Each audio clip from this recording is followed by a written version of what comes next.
നമസ്കാരം. ഇന്നലെ ഒരു വാർത്തയുമായി ബന്ധപ്പെട്ട് തിരുവനന്തപുരം ജില്ലയിലെ പെരിങ്ങമലയ്ക്കടുത്തുള്ള ഞാറനീലിയിലെ ആദിവാസി ഊരുകളിൽ പോകേണ്ട ഒരു കാര്യമുണ്ടായി. പക്ഷെ അവിടെ കണ്ട കാഴ്ച വളരെയധികം ഞെട്ടിപ്പിക്കുന്നതാണ്. ഇപ്പോൾ കഴിഞ്ഞ 2 വർഷങ്ങൾക്കിടയിൽ പെരിങ്ങമല പഞ്ചായത്തിൽ നിന്നു മാത്രം 45ഓളം, അതായത് അതിൽ 34ഓളം പേർ പെൺകുട്ടികളാണ്. 20-22 വയസ്സിന് താഴെയുള്ള പെൺകുട്ടികളാണ്. മൊത്തം 45ഓളം പേർ ആത്മഹത്യ ചെയ്തിട്ടുണ്ട് എന്നാണ് അവിടുത്തെ ഊരു നിവാസികളുടെയും ആദിവാസി സംഘടനാ നേതാവിൻ്റെയും ഒക്കെ കണക്ക്. അപ്പോൾ അതുമായി ബന്ധപ്പെട്ടുള്ള വാർത്തയ്ക്കാണ് ഞങ്ങളവിടെ പോയത്. അപ്പോൾ കണ്ട കാഴ്ച, ആദിവാസി ഊരുകളിൽ കാണുന്ന ദയനീയ ചിത്രം കാണാനിടയായി. കാരണം ഇന്നലെ ഒരു അജിത്ത് എന്ന് പറയുന്ന ഒരു 20 വയസ്സുള്ള ഒരു പയ്യൻ, അവനൊരു ടാപ്പിംഗ് തൊഴിലാളിയാണ്. കിളിമാനൂർ ഒരു വഞ്ചിയൂർ എന്ന് പറയുന്ന സ്ഥലത്ത് 1 വർഷമായിട്ട് ടാപ്പിംഗ് തൊഴിലാളിയാണ്. അവൻ്റെ അച്ഛൻ മരിച്ചുപോയി, അമ്മയുണ്ട്. അപ്പോൾ ഇവനെ തൂങ്ങി മരിച്ച നിലയിൽ കാണപ്പെട്ടു. അങ്ങനെ അതിൻ്റെ ഒരു റിപ്പോർട്ട് ചെയ്യാനാണ് ഞാൻ പോയി. അപ്പോൾ അങ്ങോട്ട് പോയ വഴിക്ക് കഷ്ടിച്ച് വാഹനം പോവും. ആ ഒരു ടാറൊന്നുമല്ല, ഒരു മൺപാതയാണ്. അപ്പോൾ അങ്ങോട്ട് പോകുമ്പോൾ തന്നെ ആനപ്പിണ്ടം കിടക്കുന്നു കണ്ടു. അപ്പം പിന്നെ നമുക്ക് തിരിച്ച് റിവേഴ്സ് എടുക്കാനും പറ്റില്ല, അവിടെയിട്ട് തിരിക്കാനും പറ്റില്ല, മുന്നോട്ട് പോകുകയല്ലാതെ മറ്റു മാർഗ്ഗമില്ല. രണ്ടും കൽപ്പിച്ച് മുന്നോട്ട് പോയി. കാരണം നമ്മൾ ഈ വാർത്തയുടെ ഇത് വരുമ്പോഴത്തേക്കും പിന്നെ അവിടെ ഒന്നും ചിന്തിക്കാറില്ലല്ലോ. അങ്ങോട്ട് പോയപ്പം തിളച്ച് നിൽക്കുകയാണ് വെയിൽ. അവിടെ 2 പേര് വലിയ കെട്ട് 2 ഈറയുമായിട്ട് പോവുകയാണ്. വലിയ 2 കെട്ട് ഈറയുടെ ഭാരം അറിയാമല്ലോ, നല്ല ഭാരമാണ്. അതിൽ ഒരു വൃദ്ധനാണ്, ഒരാളൊരു മധ്യവയസ്കനാണ്. ചെരുപ്പില്ല കാലിൽ. സത്യം പറഞ്ഞാൽ അപ്പം നമ്മൾ കണ്ട ഈ വാഹനത്തിൻ്റെ സൗണ്ട് കേട്ടപ്പോൾ തന്നെ ഒരു വഴി ഒതുങ്ങി നിന്നു. കാരണം നമുക്ക് വേറെ മാർഗ്ഗമില്ല. ഞങ്ങളങ്ങ് പോയി. ഞങ്ങളവിടെ ചെന്ന് ഈ മരണ വീട്ടിൽ ചെന്നു. ഒരു വീട് ഇവിടെയാണെങ്കിൽ പിന്നെ വീണ്ടും ഒരു 10-200 മീറ്റർ അപ്പുറമാണ് മറ്റൊരു വീട്. അത് വീടൊന്നും പറയാൻ കഴിയില്ല.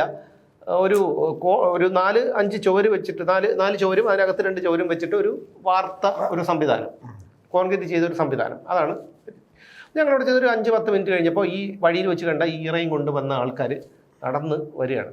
ഈ നടന്ന് അവർ വന്ന് ഇതിന് ചാരി അവിടെ വെച്ചു ഈ ഈറ. അന്ന് നമ്മളത് വാർത്തയാക്കി വിടുന്നുണ്ട്. ചാരി വെച്ചിട്ട് ഇവർ കിതയ്ക്കുന്ന ഒരു കാഴ്ച. സത്യം പറഞ്ഞാൽ നെഞ്ച് പൊടിഞ്ഞു പോകുന്ന ഒരു കാഴ്ചയായിരുന്നു. വെള്ളം, കുറച്ച് പച്ചവെള്ളം ഇവരെടുത്ത് കുടിച്ചു. ആഹാരമില്ല. ആഹാരം കഞ്ഞിയോ എന്തോ ചക്കയോ ഒക്കെ വെട്ടിയിട്ട് അവർ പുറത്ത്, അകത്ത് പാചകം ചെയ്യാനുള്ള സൗകര്യമൊന്നുമില്ല, അടുക്കളയൊന്നുമില്ല, പുറത്താണ് വെച്ചിട്ട് ചെയ്യുന്നത്. പുറത്താണ്. തീപ്പെട്ടി കൂട് പോലെ ഒരു കോൺക്രീറ്റ് ബ്ലോക്ക് ഉണ്ടാക്കി വെച്ചിരിക്കുന്നു. അവിടെ സർക്കാർ കൊടുത്താണ്. ജനലിൽ നിന്നും വാതിലുകളില്ല, തറയെല്ലാം പൊട്ടിപ്പൊളിഞ്ഞു കിടക്കുകയാണ്. അപ്പം ആ ഒരു രീതി. അവരോട് ഞാൻ ചോദിച്ചു, നിങ്ങൾ ഈ വീടെന്താ ഇങ്ങനെ ഇട്ടേക്കെന്ന് ചോദിച്ചാൽ പറഞ്ഞു, അത് ഞങ്ങൾക്ക് തരുന്നില്ല, ഇവിടുത്തെ മെമ്പർ തരുന്നില്ല. മെമ്പർ സ്വതന്ത്രമായിട്ട് ജയിച്ച ആളാണ് മെമ്പർ. അപ്പം മെമ്പർ തരുന്നില്ല, ഞങ്ങൾ എന്ത് ചെയ്യാൻ പറ്റും? അവർക്ക് പിടിച്ച് വാങ്ങിക്കാനോ വഴക്കിടാനൊന്നും ഈ ആദിവാസികൾക്ക് അറിയില്ല. അവർ വളരെ സത്യസന്ധതയുള്ളവർ, ആദിവാസി വിഭാഗത്തിൽപ്പെട്ടവർ, ഞാൻ മനസ്സിലാക്കിയെടുത്തോളാം. അപ്പോൾ ഇവർ വന്നിട്ട് ഈ ഈറ ചാരി വെച്ചിട്ട് വന്ന് ഇരുന്നിങ്ങനെ കിതയ്ക്കുകയാണ്. എൻ്റെ ദൈവമേ, നെഞ്ച് പൊടിഞ്ഞു പോയി. നമ്മളൊക്കെ എത്ര സുഖ സൗകര്യത്തിൽ, കാരണം ആഹാരമില്ല. ഇത് വെന്തിട്ട് വേണം, ഈ കഞ്ഞി വെന്തിട്ട് വേണം കഴിക്കാൻ. അത് മണിക്കൂറോളം ഒരുപക്ഷെ പുലർച്ചെ പോയവരായിരിക്കും അവരെല്ലാം. പുലർച്ചെ പോയി ചെന്ന് ഈറ്റ വെട്ടിക്കൊണ്ടുവന്ന് കെട്ടി തലയിലും എടുത്ത് കൊണ്ടുവരുന്നത് മിക്കവാറും മണിക്കൂറുകൾ എടുത്ത് കാണാം. അവിടെയാണ് രസം. അതായത് ഏറ്റവും സങ്കടകരമായൊരു കാര്യം, രസമൊന്നുമില്ല, ഏറ്റവും സങ്കടകരമായൊരു കാര്യം. കാരണം 2.5 കിലോമീറ്ററോളം വനത്തിനുള്ളിലേക്ക് പോയാണ് ഇവർ ഈറ വെട്ടുന്നത്. 2.5 കിലോമീറ്ററോളം പോകണം, തിരിച്ച് 2.5 കിലോമീറ്റർ, അപ്പോൾ തന്നെ 5 കിലോമീറ്റർ ആയി. ഈ 2.5 കിലോമീറ്റർ നമ്മളൊരു നിരന്ന പാതയിലൂടെ നടക്കുന്നത് പോലെയല്ല വനത്തിൽ നടക്കുന്നത്. അവിടെ ഈ വന്യമൃഗങ്ങളുടെ ശല്യമുണ്ട്, അങ്ങനെ പല ശല്യങ്ങളും ഉണ്ട്. അപ്പോൾ നല്ല നടപ്പാതയല്ല, അതും ചെരുപ്പില്ലെന്നേ, ചെരുപ്പ് പോലും ഇല്ലാതെയാണ് പോകുന്നത്. അപ്പോൾ അവർ പോയിട്ട് ഇതിനെ കെട്ടുകളാക്കി ഉച്ചയ്ക്കൊരു 1 മണി 2 മണിയോടുകൂടി വീട്ടിലെത്തും. എന്നിട്ട് ഇതൊക്കെ ഈ ഈറ ഇതിനെ കീറി വെയിലത്തിട്ട് ഉണക്കി ഇതിനെ 10 വട്ടി അറിയാമല്ലോ, നമ്മുടെ മറ്റ് സ്ഥലങ്ങളിൽ പറയുന്നതാണെന്ന് എനിക്കറിയില്ല, വട്ടി നിർമ്മിക്കാം. ഈ ഒരു കെട്ട് ഈറയിൽ നിന്ന് 10 വട്ടിയാണ് ഉണ്ടാക്കാൻ പറ്റുന്നത്. അപ്പോൾ പിന്നെ ഇതിനെ കീറി ഉണക്കി 10 വട്ടി നിർമ്മിക്കാനായിട്ട് 4 ദിവസം എടുക്കും. അതായത് ഈറ വെട്ടിക്കൊണ്ടുവന്ന് ഇതെല്ലാം കൂടി ചെയ്തവരെ 10 വെട്ടിക്കൊണ്ട് 4 ദിവസം എടുക്കും. ഈ 4 ദിവസം കഴിയുമ്പോൾ ഓട്ടോറിക്ഷ വിളിച്ചിട്ടാണ് ഇവർ ചന്തയിൽ കൊണ്ടുപോയി വിൽക്കുന്നത്. ഓട്ടോറിക്ഷയ്ക്ക് 150 രൂപ. കാരണം ഇത്രയും 10 വട്ടിയും കൊണ്ട് ഇവർക്ക് പിന്നെ വീണ്ടും അത്രയും ദൂരം ചുമന്നുകൊണ്ട് പോകാൻ പറ്റില്ല. കാരണം അത്രയും ദൂരം പോകണം. എന്നാൽ ചോദിക്കും ഈറ 2.5 കിലോമീറ്റർ, പലരും ചോദിക്കാം ഇപ്പോൾ. അത് കാരണം ചിലർക്ക് അങ്ങനെയാണല്ലോ, എന്തെങ്കിലും ചോദിച്ച് ചൊറിഞ്ഞില്ലെങ്കിൽ വണ്ടിയിൽ വരുന്നതല്ല. അപ്പൊ ഈ 10 വട്ടി കൊണ്ട് ഇവർ പിന്നെ വീണ്ടും അതിനേക്കാളും 2.5 കിലോമീറ്ററും അല്ല, ഏകദേശം 8-10 കിലോമീറ്റർ കണ്ട പോകണം ഇവർക്ക് ഇത് വിൽക്കാൻ പറ്റും. അപ്പൊ 150 രൂപ എന്തോണം ഓട്ടോറിക്ഷയ്ക്ക്, അവിടെയുള്ള ഏതൊരു പയ്യന്റെ ഓട്ടോറിക്ഷ കൊണ്ടുപോയി വിൽക്കും. വിൽക്കണ എത്ര രൂപയ്ക്ക് അറിയാമോ? 600 രൂപയ്ക്ക്. അതായത് ഒരു വട്ടി 60 രൂപ, 10 വട്ടി 600 രൂപ. അതിൽ 150 രൂപ ഓട്ടോറിക്ഷയ്ക്ക് കൊടുക്കും, ബാക്കി 450 രൂപ കിട്ടും. 4 ദിവസം പണിയെടുത്താലാണിത് 450 രൂപ. ഒരു ദിവസം ഇത്രയും പോയി ചെന്ന് വെട്ടിയെടുത്തുകൊണ്ടുവന്ന് തലച്ചോടാക്കി കൊണ്ടുവന്ന് ചെയ്യാനായിട്ട്. അപ്പോൾ ഞാനത് അന്തം വിട്ടുപോയി. കാരണം ഇങ്ങനെ മനുഷ്യർ ജീവിക്കുന്നുണ്ടല്ലോ എന്നുള്ളതാണ്. ഇത്രയും ഇങ്ങനെ ഒരു നല്ല ഭക്ഷണം കഴിച്ചിട്ടില്ല, ഒരു നല്ല, അതായത് നമ്മളൊക്കെ ഈ പെപ്സി കൊക്കക്കോളയൊക്കെ നമ്മൾ കാണുന്നുണ്ടല്ലോ, കുടിക്കുന്നുണ്ട് ഇപ്പോൾ. പക്ഷെ ഇതൊന്നും ഇങ്ങനെയുള്ളൊരു സംഭവമേ അവരത് ചെയ്തിട്ട് ഒരു രുചിച്ച് കാണില്ല, ഒരു നല്ല ആഹാരം കഴിച്ച് കാണില്ല, ഒരു നല്ല കിടക്കയിൽ കിടന്ന് കാണില്ല, ഒരു നല്ല വസ്ത്രം ധരിച്ച് കാണില്ല, ഒരു ചെരുപ്പ് ഇട്ടിട്ടില്ല ഇതുവരെ. എന്നിട്ടൊന്നും അവർ ആദിവാസികളല്ലേ, അവരുടെ ജീവിത രീതി അങ്ങനെയാണ് എന്നൊക്കെ നമുക്ക് പറയാം. പക്ഷേ ഈ ആദിവാസി ക്ഷേമത്തിന് വേണ്ടിയിട്ട് എത്ര കോടി രൂപയാണ് നമ്മുടെ സർക്കാർ ഓരോ വർഷവും ലാപ്സാക്കി കളയുന്നത്. ഞാനവിടെ ആദിവാസി പ്രൊമോട്ടറോട് ഇന്നലെ മുൻ പ്രൊമോട്ടറോട് സംസാരിച്ചപ്പോൾ അദ്ദേഹം പറഞ്ഞത് കഴിഞ്ഞ വർഷം മറ്റോ ആണെന്ന് തോന്നുന്നു 80 കോടി രൂപയാണ് ലാപ്സാക്കിയെന്നാണ് പറയുന്നത്. ലാപ്സാക്കി കളഞ്ഞു. കാരണം ലാപ്സാക്കുന്നത് എന്തിനാണെന്ന് ചോദിച്ചു കഴിഞ്ഞാൽ എനിക്ക് തോന്നുന്നത് അത് അങ്ങനെയാണെന്ന് അദ്ദേഹം പറഞ്ഞില്ല. ലാപ്സാക്കി കഴിഞ്ഞാൽ മാത്രമേ ആദിവാസികൾ എന്നും ഈ അധപതിച്ച വർഗമായി കിടക്കുള്ളൂ, അവർ ഇത്രയും ദാരിദ്ര്യത്തിൽ കിടക്കുള്ളൂ. അങ്ങനെ കിടന്നാൽ മാത്രമേ വീണ്ടും അടുത്ത തവണ വീണ്ടും ആദിവാസികൾക്ക് വേണ്ടി ഫണ്ട് കൊണ്ടുവരാം. ഇപ്പൊ ഇത്രയും ഉണ്ട്, നമുക്ക് വീണ്ടും എടുക്കാം എന്നൊക്കെ പറഞ്ഞ് വീണ്ടും അവരെ നിലനിർത്തി കൊണ്ടുവരാൻ പറ്റുള്ളൂ. അപ്പോൾ സത്യം പറയാം, ആദിവാസി ക്ഷേമ ബോർഡ് അങ്ങനെ ഇങ്ങനെയൊക്കെ എന്തുമാത്രം സംഗതി ഉണ്ടെന്ന്. അവരെല്ലാം ഈ ക്ഷേമനിധി ബോർഡിലിരിക്കുന്ന ചെയർമാനും മറ്റൊക്കെ സുഖമായിട്ട് കാറിൽ കറങ്ങി നടക്കുകയാണ്. അതെ, ഈറ്റത്തൊഴിലാളി ക്ഷേമനിധി ബോർഡ് എന്ന് പറഞ്ഞു. ഈ പരമനാറി എന്താണോ അവിടെ ഇരുന്ന് ചെയ്യുന്നതെന്ന് എനിക്കറിയില്ല. അവർക്ക് ഒരു ചെയർമാനുണ്ട്, ആ ചെയർമാന് ഇന്നോവ കാറ്. ഒന്ന് ആലോചിച്ച് നോക്കൂ, സത്യം എങ്ങനെയാണ് ചേട്ടാ ഇത് പറയാതിരിക്കുന്നത്? ഈ ക്ഷേമനിധി ബോർഡുകളെല്ലാം ഉണ്ടാക്കി വെച്ചിരിക്കുന്ന രാഷ്ട്രീയക്കാർക്ക് കാറിൽ കറങ്ങി നടക്കാനും അവർക്ക് ഓരോ സ്ഥാനങ്ങൾ കൊടുക്കാൻ വേണ്ടി മാത്രം. അവസാന കാലത്ത് തൊണ്ടയിൽ നിന്ന് കുടിവെള്ളം ഇറങ്ങാതെ ചാകും. കാരണം എന്ന് വെച്ചാൽ ഇന്നലെ ആ കാഴ്ച കണ്ടിട്ട് വന്നപ്പോൾ, അത് ഇന്നിപ്പോൾ DN ന്യൂസിൽ കൂടി ഞങ്ങൾ ആ ദൃശ്യങ്ങൾ നിങ്ങളെ കാണിക്കുന്നുണ്ട്. കാരണം ഈ 60 രൂപ കൊടുത്ത് നമ്മളിപ്പോൾ ഒരു വട്ടി വാങ്ങിക്കാൻ പോയാലും പറയും 30 രൂപയ്ക്ക് തരൂ. കാരണം ഈ ബീവറേജസിൽ കൊണ്ടുവന്നിട്ട് 500 1000 കൊടുക്കുകയും നല്ല ദൂർത്തടിച്ച് ജീവിക്കുകയും ചെയ്യുന്നവരാണ് ഈ പാവങ്ങളോട് ചെന്ന് ചോദിക്കുന്നത്. ഞാൻ ഇത്തരക്കാരോട് വിലവേശം പോകാറില്ല. ചോദിക്കുന്നത് എന്താണ് അത് കൊടുക്കും. ചിലപ്പം കൂടിപ്പോട്ടെ കുറഞ്ഞു പോട്ടെ എന്തോ ആയിക്കോട്ടെ, എന്തെങ്കിലും പാവങ്ങൾ ഉണ്ടായിരുന്നെങ്കിൽ വന്ന് ഇങ്ങനെ ഇരിക്കില്ലല്ലോ. ഈ പറഞ്ഞ അതേപോലെ തന്നെയാണ് ഈ ചില പാവങ്ങളുണ്ട്, ഈ എന്താണ് ചെറിയ പച്ചക്കറി കുറച്ച് പച്ചക്കറി ഒക്കെ വെച്ചുകൊണ്ടിരിക്കുന്ന ആൾക്കാരുണ്ട്. അവരുടെ അടുത്തൊക്കെ ചെന്ന് എങ്ങനെയാണ് ഈ വിലപേശം നിൽക്കുന്നതെന്നാണ് മനസ്സിലാവുന്നത്. അവരെന്താണെന്ന്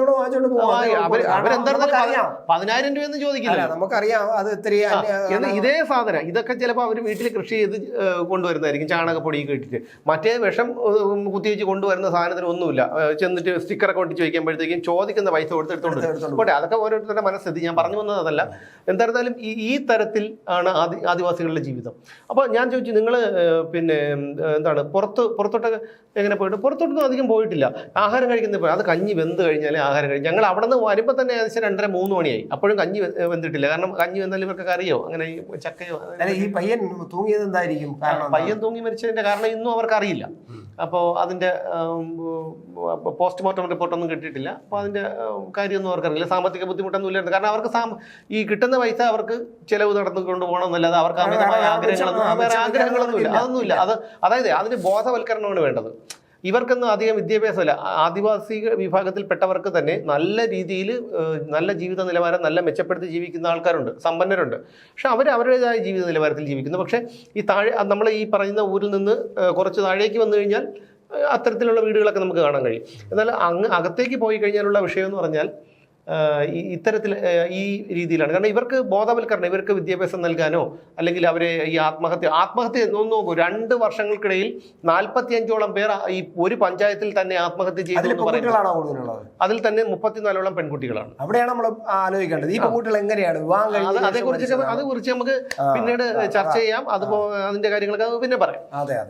അപ്പോ അതാണ് നമ്മളെ ഏറ്റവും പ്രധാനപ്പെട്ട കാരണം. അത് എന്തുകൊണ്ട് സംഭവിക്കുന്നുള്ളത് നമുക്ക് എന്തായാലും അന്വേഷിക്കുന്നുണ്ട്. അതിനെക്കുറിച്ച് ഞാൻ പിന്നെ പറയാം. അപ്പൊ ഇത്തരത്തിൽ ഇത് ഇവരുടെ ആത്മഹത്യ വർദ്ധിച്ചു വരുന്നു. അതിനൊരു ബോധവൽക്കരണം നൽകണം, അല്ലെങ്കിൽ അവരുടെ ജീവിത നിലവാരം മെച്ചപ്പെടുത്താനുള്ള ഒരു ബോധവൽക്കരണം നൽകണം, അല്ലെങ്കിൽ അവരുടെ ജീവിത നിലവാരം മെച്ചപ്പെടുത്തണം. ഒന്നും അല്ലെങ്കിൽ അവർക്ക് അടച്ചുറപ്പുള്ള ഒരു വീട് കൊടുക്കണം. ഇതൊന്നും ചിന്തയില്ല. ഞാൻ ചോദിച്ചു, നിങ്ങൾ വോട്ട് ഇലക്ഷൻ സമയത്ത് വരും? ഇലക്ഷൻ സമയത്ത് വരും. അവർ വരും, വോട്ട് ചോദിക്കും, നമ്മൾ കൊടുക്കും. അത് നിഷ്കളങ്കരായിട്ട് പറയുകയാണ്. അവർക്കറിയില്ല, ഞങ്ങൾക്ക് ഇത് തന്നാലേ ഞങ്ങൾ വോട്ട് തരൂ എന്ന് പറയാൻ അവർക്കറിയില്ല. മനസ്സിലായി? ആദിവാസി ക്ഷേമങ്ങളൊക്കെ വെറുതെ ആരോടും പരാതിയില്ല എന്നുള്ളതാണ്. അവർക്ക് ഗവൺമെന്റിനോട് പരാതിയില്ല, രാഷ്ട്രീയക്കാരോട് പരാതിയില്ല, സമൂഹത്തോട് പരാതിയില്ല, ആരോടും പരാതിയില്ലാത്ത നിഷ്കളങ്കരായിട്ടുള്ള കുറെ മനുഷ്യർ. അത് സത്യം പറഞ്ഞു കഴിഞ്ഞാൽ ഞാൻ അവിടെ നിന്ന് പ്രാഗിപ്പോയി. കാരണം ഇവിടെ ഓരോരുത്തന്മാര് മൂലത്തിലൊരു കുരു വന്നാൽ പോലും അത് ചികിത്സിക്കാൻ അമേരിക്കയിൽ പോകുന്നു, പറന്ന് നടക്കാൻ ഹെലികോപ്റ്റർ എടുക്കുന്നു, കൂടെ നടക്കാൻ ചക്കപ്പഴത്തിലെ ഈച്ച പൊതിയും പോലെ 10,000 പോലീസുകാര്. സത്യം പറയാലോ, ഇതൊക്കെ എന്തൊരു ഇവരുടെയും കൂടെ പ്രതിനിധിയാണ്. അല്ല, ഞാൻ പറയുന്നത് ഒരു വ്യക്തി അല്ലെന്നേ, എല്ലാ രാഷ്ട്രീയക്കാരെയാണ് ഞാൻ പറയുന്നത്. അത് കോൺഗ്രസ്സിലാകട്ടെ BJP-ക്കാരാകട്ടെ എല്ലാവരെയും കൂടി ചേർത്താണ് ഞാൻ പറയുന്നത്, അല്ല ഒരു വ്യക്തിയല്ല ഞാൻ പറയുന്നത്. പറയുമ്പോൾ ആദിവാസി സ്നേഹവും ഒക്കെ ഇങ്ങനെ വഴിഞ്ഞൊഴുകും. പക്ഷെ ആദിവാസി ക്ഷേമ സംഘടനകളുണ്ട്, ഇവരൊക്കെ എന്താണ് ചെയ്യുന്നത്? ഇവർ ഇങ്ങനെ ആദിവാസി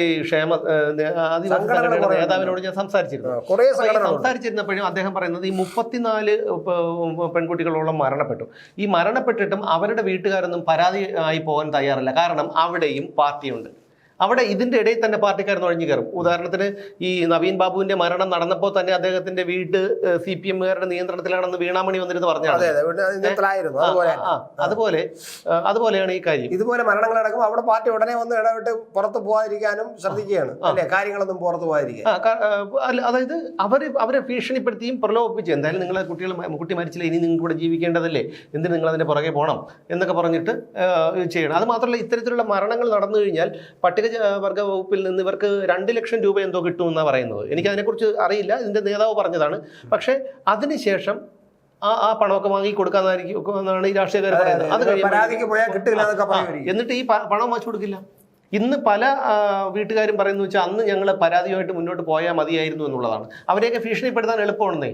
ഇവിടെ സാധാരണ ഈ നാട്ടിലുള്ളവർ തന്നെ ഇത്രയും ഗതികെട്ട് ഇവരുടെ ഭീഷണിക്ക് വഴങ്ങുമ്പോൾ സാധാരണക്കാരന്റെ ഗതി ഒന്ന് ആലോചിച്ച് നോക്കിയാണ്, ഇതുപോലെ ആദിവാസികളുടെ ഗതി ഒന്ന് ആലോചിച്ച് നോക്കിയാണ്. അപ്പോൾ അത് ആ രീതിയിലാണ് നമ്മുടെ ഇതിൻ്റെ പോക്ക്. അപ്പോൾ എന്തായിരുന്നാലും ഇന്ന് ആ ദൃശ്യങ്ങൾ ഞങ്ങൾ DNA ന്യൂസ് ആ ദൃശ്യങ്ങൾ പ്രേക്ഷകരെ കാണിക്കുന്നുണ്ട്. അത് കണ്ട് തിരിച്ചറിയണം. കാരണം ഇങ്ങനെയും നമ്മളൊക്കെ എന്തുമാത്രം ഭാഗ്യവാന്മാരാണ്, ലോകത്ത് എത്രമാത്രം ഭാഗ്യവാന്മാരാണ് നമ്മളൊക്കെ.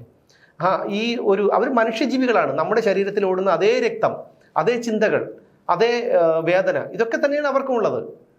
പക്ഷേ അവരെ ഒന്ന് കൈപിടിച്ച് കൊണ്ടുവരും. പോട്ടെ, അവരുടെ പേരും കൂടി പറഞ്ഞില്ലേ ഈ കോടിക്കണക്കിന് രൂപ ലാപ്സാക്കി കളയുന്നത്. ആ പാവങ്ങൾക്ക് ജീവിക്കാനുള്ള ഒരു പ്രാഥമികമായിട്ടുള്ള കാര്യങ്ങളെങ്കിലും ഒന്ന് ചെയ്തു കൊടുക്കണ്ടേ? അതൊക്കെ സമൂഹം ഒന്ന് കാണണം. കാരണം നമ്മളൊക്കെ എത്ര ഭാഗ്യവാന്മാരാണെന്ന് നമ്മൾ ഇനിയെങ്കിലും തിരിച്ചറിയണം.